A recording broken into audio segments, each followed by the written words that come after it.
Saya mau kasih tahu kita tentang waktu ini. Saya berkhotbah tentang berdoa dan bekerja. Saya kasih tahu kita begini, saudara, dengar ini. Doa, kerja, kerja, doa. Saya mau kasih tahu kita begini. Kalau doa dan kerja, kita kelompokkan orang bisa dalam kelompok. Pertama, ada orang yang kerjanya kuat sekali, tapi doanya lemah sekali. Di Ramayana ada. Itu orang pun kerja tuh ngeri, sibuk. Bahkan kadang-kadang dia sibuk dengan tidak wajar. Separuh sempat ganti pakaian, dia sudah tidak sempat lagi. Kalau omong sibuk itu, dia rasa dia pun derajat tambah naik. Kakak, kita ibadah, saya sibuk. Itu omong sibuk itu kayak dia. Orang seperti ini, saudara, jangan coba-coba panggil dia untuk doa makan. Kakak doa makan, sembarang segera. Orang seperti ini satu saat kerja akan menjadikan dia budak. Dan orang seperti ini, saudara tahu, dia mungkin tahu bagaimana cara mengumpulkan uang yang banyak, tapi dia tidak tahu cara bagaimana menikmatinya. Dia mungkin tahu cara bagaimana menjadi kaya, tapi dia tidak tahu cara bagaimana menjadi bahagia. Kumpul uang banyak-banyak, maksudnya pernah jalan-jalan di Surabaya. Satu Surabaya telepon, yuk, saya di Surabaya, enaknya pasir-pasir. Tidak Bapak. Terus saya di rumah sakit Dr. Sutomo. Jadi sudah perujukan dulu baru dia pidis. Padahal uang ada banyak. Saudara tahu, uang tidak bisa beli barang yang lain. Uang banyak itu bisa beli tempat tidur yang mahal. Bisa atau tidak? Bisa atau tidak? Bisa beli AC 2 PK untuk taruh di kamar, bisa atau tidak? Bisa. Tapi uang yang banyak tidak bisa beli rasa mengantuk. Tidak bisa. Sebagus kamar, sebagus ini, sebagus AC lagi, tidur bola bale, tidak bisa. Coba pasar impres kota. Ini orang di duri satu. Kita sama. Bisa tidur sana di duri. Mabok dari tadi malam.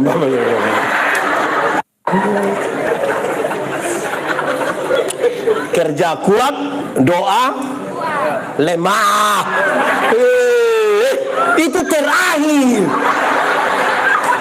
Dia terlalu semangat. Pasti anak baru. Kedua, kebalikan dari itu. Doa kuat, kerja. Di Ramayana ini ada.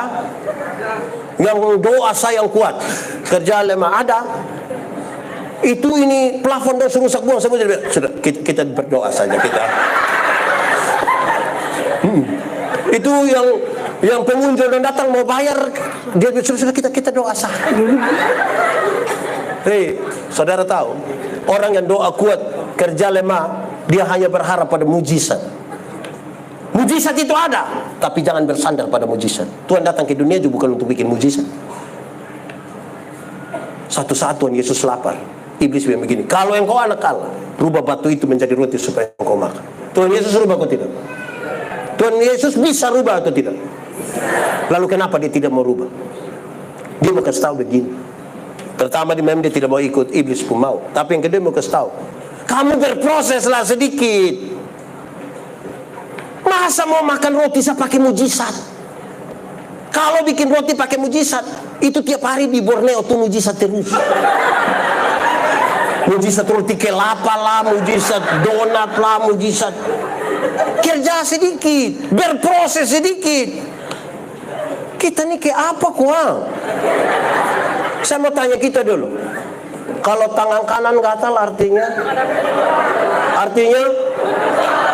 yakin. Kalau tangan kanan gatal artinya mau dapat uang, itu berarti orang koreng tuh kaya raya. Kok itu bukan tangan kanan saya yang gatal, semua gatal habis. Alkitab kasih tahu, satu-satunya cara untuk dapat berkat ialah kerja. Gatal, bukan gatal. Tuhan beri makan kepada burung pipit, tapi tidak dengan melemparkan gandum di dalam sangkarnya. Itu burung mesti keluar. Resiko kena fiti. Tahu fiti? Pernah fiti? Apa sih? Ora et labora, apa artinya ora et labora? Oh, itu hanya 75 dia pun nilai. Orang berdoa dan bekerja hanya 75. Yang 100 itu ora et labora, artinya berdoa dan bekerja keras.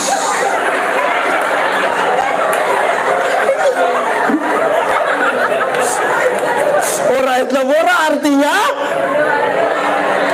dan bekerja keras. Jangan balik, doanya yang keras-keras, kehabisan tenaga.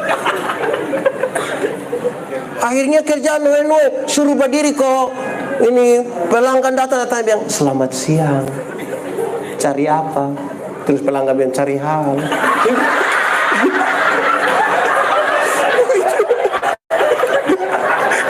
Saudara, berdoa dan bekerja. Toh, amin kok. Ah gitu. Ketiga, orang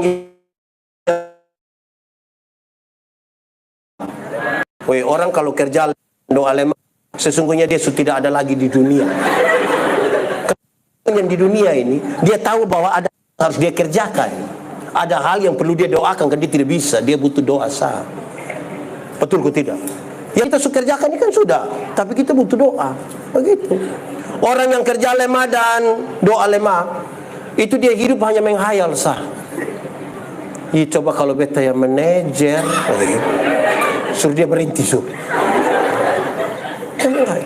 Ini orang yang kerja lemah, doa lemah tuh, dia suka mengucapkan ini kalimat. Dia suka bilang begini, Pak Pendeta, hidup itu mengalir saja. Saudara pernah dengar itu kalimat? Setuju itu kalimat? Kalau saya tidak setuju. Saya tidak setuju. Kenapa? Karena mengalir itu pakai prinsip air, bergerak dari tempat yang lebih tinggi ke tempat yang lebih rendah. Nah, kalau misalnya dia mengalir menuju lubang WC, mau pasti mengalir. Kita yang mengatur. Yang terakhir, orang yang kerja kuat, doanya juga. Nah, itu yang tadi. Orang yang kerja kuat, dia tahu kapan dia harus bekerja, kapan berhenti bekerja, kapan menikmati hasil pekerjaan, kapan bersama-sama dengan keluarga, kapan dia mesti berdiam diri dan membiarkan Tuhan yang kerja. Itu paling indah dalam hidup. Ramayana su aturin baik toh, sudah atur di manajemen semua dan baik, cara terima tamu semua. Kasih berdoa Tuhan yang atur di pemberkan. Makanya berdoa. Amin, amin, amin. Setiap hari status hanya terserah kasa, terserah Tuhan. Iyo, saudara lihat sekarang. Terkoneksi antara apa yang kita pikirkan, apa yang kita imani, dan apa yang kita lakukan. Betul kok tidak? Kadang-kadang kita hidup nih untuk kapan kok? Tidak mau berproses lagi. Tentang proses saya mau kasih tahu saudara. Dulu di dunia ini hanya ada satu binatang yang diberi nama ayam. Tahu ayam? Ayam. Itu ayam hanya dibedakan ayam jantan dan ayam. Tapi tiba-tiba muncul satu ayam yang diberi nama ayam potong.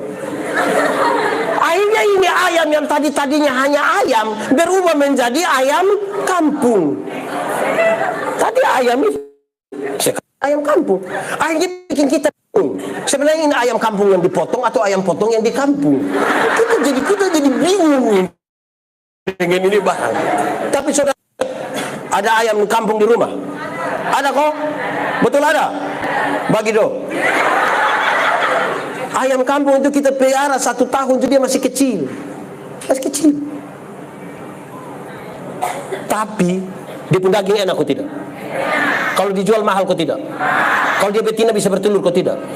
Karena ini ayam tahu proses. Itu ayam potong itu. Ayam tidak tahu proses. Kita baru pelihara 1 bulan saja mata sudah besar begini. Itu kalau lihat pakai kaca pembesar. Kalau lihat langsung juga begini. Tapi itu ayam tuh mama dong pulang dari pasar ikat salah di motor di kaki patah. Anak-anak dong pakai kanal pop racing gas-gas di samping kandang, besok kita ayam mati. Kok ayam tidak tahu proses itu nah? Berproses sedikit. Amin kok. Kerjakan yang kita punya. Selebihnya tugas setengah Tuhan atur. Tuhan atur. Mati hidup itu Tuhan yang atur. Amin. Nah, itu soal di sini. Iman ini kasih tahu di otak. Otak, yuk, lu tahu kok tidak? Tidak, lu kasih tahu dulu. Otak, mati hidup itu Tuhan yang atur. Jadi, otak, lu tahu mati hidup Tuhan yang atur. Maka otak tolong kasih tahu kaki, kalau ada otot trek lari kincang lewat muka, kaki jangan lompat di tengah jalan. Bisa bertangkap tuh. Tuhan menyiapkan depan bagi kita, amin. Ada masa depan dalam nama Tuhan, amin. Saudara percaya? Oh, saya juga percaya. Tuhan siapkan masa depan untuk saya anak 3 orang, saya sangat percaya. Tapi yang antar itu anak dong pergi sekolah, bukan Tuhan yang antar. Siapa yang antar? Dia pun bapak dong. Siapa yang kan kalau sibuk bangun pagi dia berdoa, Tuhan, saya sibuk ya Tuhan, tolong jemput adik bangun. Tuhan yang jemput pulang kita menangis, man.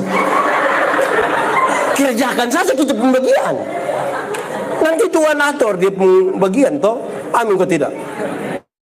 Ada permintaan pertama dalam doa Bapa kami. Habis ini selesai sudah. Permintaan pertama dalam doa Bapa kami dia bilang begini. Berikanlah kepada kami pada hari ini makanan kami yang berikanlah kepada kami pada hari ini makanan kami yang secukupnya. Permintaan pertama itu minta makan. Penting kok tidak makan? Yakin penting? Betul-betul. Nah, kenapa banyak ibu-ibu tidak makan malam? Ya. Baik, lanjut. Saudara lihat. Ini doa ini menarik waktu itu. Berikanlah kepada kami pada hari ini makanan kami yang secukupnya. Ini mau kasih tahu bilang begini. Kalau doa yang seperti itu berikanlah pada kami pada hari ini makan kami yang secukupnya. Ini doa waktu awal hari, tengah hari, atau akhir hari? Awal, tengah, atau akhir? Awal. Memang awal. Sebab kalau dia doa di tengah, nanti dari awal sampai tengah dia makan apa? Ya ini di awal. Pertanyaannya sekarang adalah awal hari dimulai jam berapa? Jam 5:06? Jam 1:02? Atau tergantung bangun tidur? Orang-orang di sana itu dong pun cara menghitung hari. Orang Yahudi hitung hari beda dengan kita. Awal hari dimulai pada hari sore waktu matahari mau terbenam. Jadi bilang begini, Tuhan berikanlah kepada kami pada hari ini makanan kami yang secukupnya. Karena habis ini kami tidur. Habis ini tidur. Minta makan es tidur. Kenapa? Kita sudah tanam yang kita punya, siram itu kita punya, kita sudah lakukan. Kamu tidur. Refleksinya jelas, saudara. Refleksinya jelas. Saudara lihat. Perjalanan bangsa Israel dari Mesir ke Kanaan. 40 tahun. Roti yang mereka makan yang cuma-cuma. Itu Tuhan berikan kepada mereka. Mereka pungut pada waktu mereka bangun tidur. Tapi Tuhan mengerjakannya pada waktu mereka tidur. Mazmur 127 ayat 2. Sia-sialah kamu yang bangun pagi-pagi dan duduk sampai jauh-jauh malam, dan makan roti yang kamu dapat dengan susah payah. Sebab Tuhan memberikan kepada yang dicintainya pada waktu tidur. Minta habis tidur, biar Tuhan berikan. Saya juga pikir betul orang kalau tidur malam itu lebih banyak ketambah segar. Tidur siang kalau lebih banyak badan kenoi. Karena Tuhan suatur kita pusat tubuh ini ada yang harus lepaskan pada waktu malam. Saudara, Kain bunuh dia po adik Habel. Waktu itu Tuhan suka tahu, Kain, kenapa mukamu muram dan hatimu panas? Ingat, dosa di depan pintu sangat menggoda engkau, tapi engkau harus berkuasa atas dosa itu. Kain tidak mampu berkuasa atas dosa itu, dia bunuh dia po adik Habel. Terus Tuhan bilang, hei Kain, tanah yang engkau usahakan tidak akan beri hasil yang baik. Saya bikin singkat itu kalimat, dia bilang begini, muka muram, hati panas, berkat jahat. Sama-sama 1, 2, 3. Muka muram, hati panas, berkat. Dan satu hal yang bisa bikin kita muka muram adalah tidak tidur malam. Coba saudara buka kios terus malam-malam tidak tidur. Baru orang bertanya bilang, Tanta, ada mie. Dia tante bilang, oh nah. Besok tutup itu kios. Kenapa kamu tidak beli di situ? Tante pemuka. Muka muram, hati panas, berkat. Tuhan, berikan kepada kami makanan kami yang secukupnya. Secukupnya itu berarti yang pas-pas. Dan itu Tuhan yang tahu. Ini sama kayak survei. Kita pinjam uang di bank. Pernah pinjam uang di bank kok? Kalau di koperasi, harian kok mingguan. Nanti mereka tolong kau jangan datang lagi. Kalau kita pinjam uang di bank itu kan ada survei, itu udah kasih tahu, ini cek kelayakan. Yang ini 100 juta, ini 50, ini tidak usah. Yang ini. Kenapa? Karena kita ini pada waktu mau pinjam, itu tiap hari kita di bank. Pada waktu pengembalian, itu tiap hari orang bank yang datang di kita rumah. Kita coba tukar, saya kembali begitu. Jadi berikan yang secukupnya. Kita ini yang kadang-kadang rasa tidak cukup. Kadang-kadang kita rasa tidak cukup. Ini kita pun tradisi doa makan itu tidak tahu siapa yang ajar. Tapi yang doa makan itu suka ucapkan 3 kalimat. 1, Tuhan, berkatilah berkat Tuhan ini. Amin kok? Kedua dia begini, berkatilah orang-orang yang sudah menyiapkannya bagi kami. Ketiga ini masalah. Tuhan, berkatilah orang-orang yang susah makan itu. Kenapa begitu? Itu salah kok Pak. Salah. Gimana dia pun salah? Saudara lihat, supaya jangan sesat. Lihat. Kita berhadapan dengan makanan satu meja besar ini. Terus kita berdoa, Tuhan, tolong urus orang susah dong Tuhan. Karena saya mau makan kas habis yang ini semua. Nah itu dia susah. Harusnya setiap kali tambah nasi itu doa baru. Di piring pertama bilang Tuhan terima kasih. Di piring kedua lihat ulang-ulang itu nasi. Terus bilang Tuhan, sebenarnya ini orang susah punya Tuhan. Tapi saya ambil kok saya makan Tuhan. Ini sudah tambah 3 kali pulang masih bungkus lagi. Tapi minta Tuhan urus orang susah. Jangan gemuk sendiri. Nanti jam 3 sore orang ada tidur enak-enak, kita ada pakai jaket training, kau lari keliling ini jalur tidak akan turun. Sampai kita tahu bahwa berkat-berkat yang Tuhan kasih kita itu ada orang lain punya di situ. Supaya kita berdoa, Tuhan berkati itu orang susah dong. Tapi pakai saya sebagai saluran berkat atas mereka. Amin kok? Saudara, berabad-abad lamanya orang timur ditetes. Di sini ada yang orang timur, tidak usah angkat tangan. Kita pemuka sama semua. Berabad-abad lamanya orang timur di TTS suka menyebutkan kata ini, PKK. PKK itu artinya poe kalan-kalan, raba sembarang itu. Di sini ada yang tukang raba sembarang. Ada yang anggota PKK. Saya pu bapak itu saya ingat waktu dia bilang begini, anak jangan keluar malam. Saya bilang kok kenapa? Waktu dia bilang karena setan suka daun muda. Saya bilang apa? Memangnya setan suka lalapan. Waktu dia anak kecil, anak saya omong lu tidak. Saya bilang bapak, saya minta maaf, saya minta ampun bapak, saya minta maaf. Setan yang suka daun muda itu setan dulu bapak. Setan yang sekarang ini mau daun muda, kok daun tua, kok daun kering, kok dia bawa semua. Yang tua dong sekarang ini juga berat. Yang tua sekarang berat kok tidak? Anda mengatakannya. Karena itu pakai ini hari bye-bye sudah amin kok. Soalnya usah terlalu pikir jodoh.